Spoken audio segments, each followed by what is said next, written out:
fait plusieurs années que je compétitionne surtout en double mix. Donc, un gars, une fille. L'année passée, on a qualifié pour le championnat canadien. On est allé au championnat canadien à Fredericton en mars. Puis là, cette année, on a nouvellement une équipe féminine avec Emilia, Brenda, puis Pamela en féminin. On a fait quelques tournois. Cette année, c'était le challenge, c'était notre 3e tournoi de l'année. Puis on s'est rendu en finale. Donc ça a été une belle fin de semaine dans l'ensemble. Ça a fini un petit peu en queue de poisson, mais c'est des choses qui arrivent. Surtout, les dernières années, on jouait surtout le volet open. Il n'y avait pas de catégorie féminine. Donc oui, j'ai joué, je suis là à chaque année. Mais là, cette année, ça m'a fait plaisir de participer à la première édition féminine qui a été vraiment un succès. On a eu un bel engouement. Toutes nos places ont été comblées rapidement. Donc, on va probablement répéter l'expérience l'année prochaine aussi.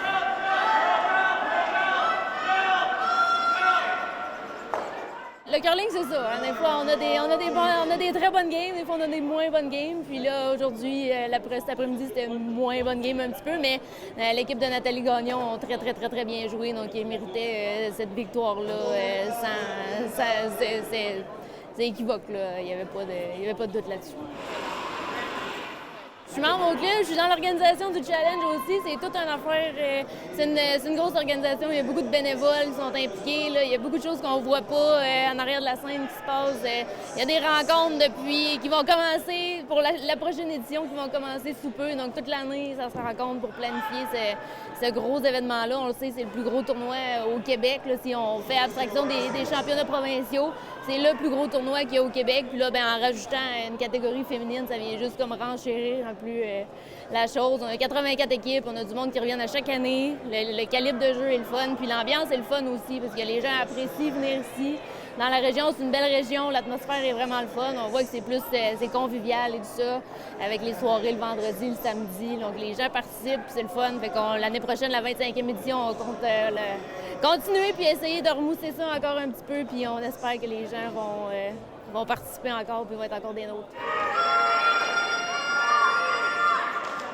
Le curling féminin au Québec, c'est difficile. Il y a un petit bassin féminin, on va dire élite.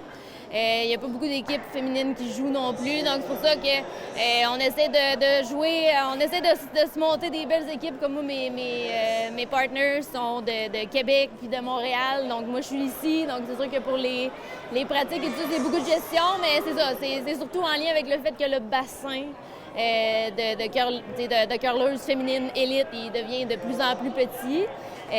Mais ça fait déjà plusieurs années, c'est relativement stable, mais ça fait déjà plusieurs années qu'on est plus beaucoup tant que ça là, à jouer élite. Oui, ça stagne un petit peu.